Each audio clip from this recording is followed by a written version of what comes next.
Trending star जितना मान सम्मान इतना प्यार दिया बड़े भैया खेसारी लाल यादव जी कहने आप बैठिए, आप 5 मिनट तो बैठिए।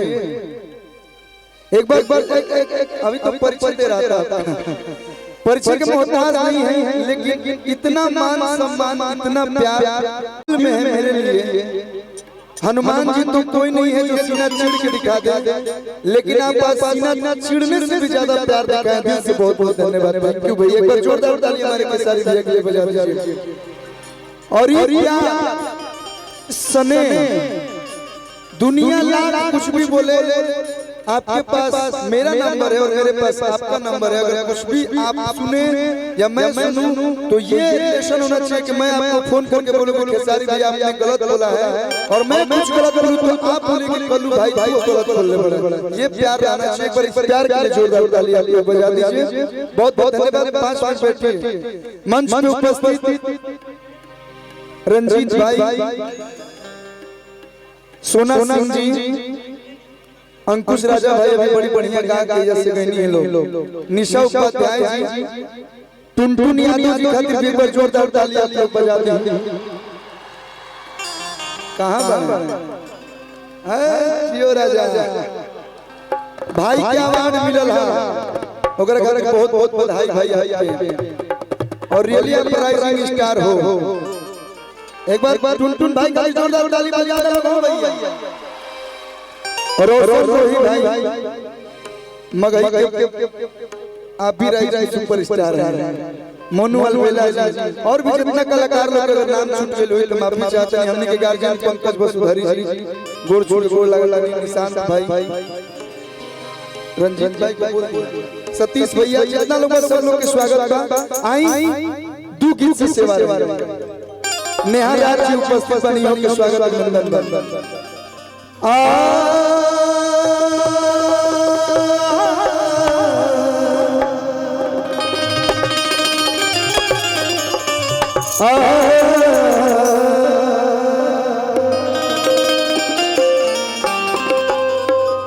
प्रणाम सब लोग के राजन भैया के पूरा कि हम यापन दास बना लो,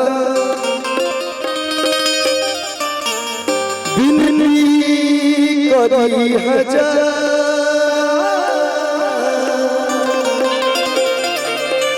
तोहरे चरण के धूल से मैया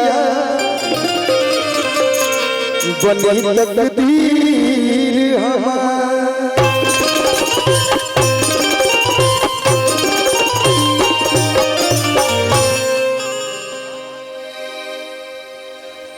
बस भाई की स्तुति के बाद एगो गीत के आप लोग काफी प्यार दे रहे लोग कि एगो होता है पिछवा से चूक राजा जी, एगो होता है पिछवा से चूक राजा जी, तो लगाई दी चलिया के हूँ राजा जी, लगाई दी चलिया के हूँ राजा जी। और मैंने किया रूपवा सवारी देखी, रूप सवार की ड्यूटी जी आ गई। एक बार जोरदार ताली बजा के स्वागत। देखिए कलाकार के पैसा लेके क्यों नहीं के आए, सब लोग आप लोग के प्यार खातिर अलबत्ता एक बार जोरदार ताली चारों तरफ से बजा दो भैया। तो ये होता है पिछवा से चूक राजा जी, एगो होता है पिछवा से चूक राजा जी, तो लगाई दी हमरो तनी मनी डांस आवेला, हल्का फुल्का डांस आवेला। आपके जैसा तो नहीं कर सकता है। इस इंडस्ट्री में सबसे बेस्ट डांस अगर कोई करता है तो आप करते हैं। हम भी आपके फैन है डांस के। एक ने गई आई दादा तलगाई दी। देखिए ये पे हमने के बक्सर जर होता है में कैसे डांस भैया तलगाई दी।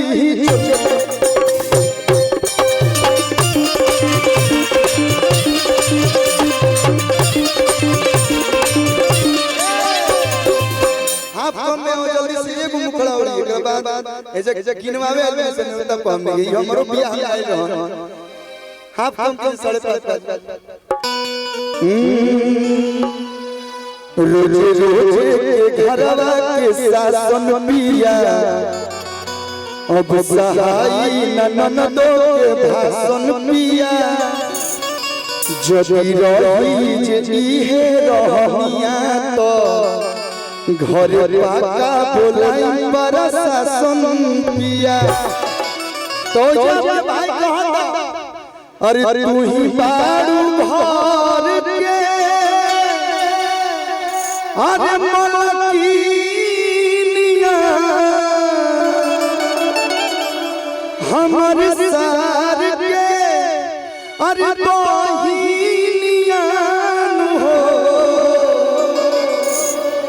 क्या चाहिए हमने के बिहार यूपी से जितना मरद होले लोग हस्बैंड होले लोग मेरा अगर कोनो चीज पे उंगली रख देती है कि हमको ये चाहिए तो हमने के दे नहीं सकता भैया जब प्यार में अपना करियर बर्बाद कर सकते हैं तो पत्नी के लिए क्या नहीं दे सकते हैं भैया यमा यमा भाई ले अरे तू ही बारू घर के अरे मलकिनिया हमर सहार के अरे बहिनिया हो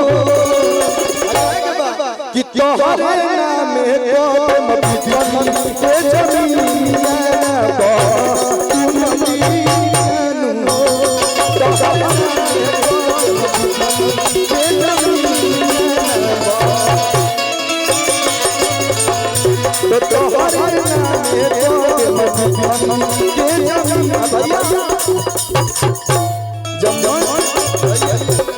मंच पे इतना टैलेंटेड पर्सन बैठा है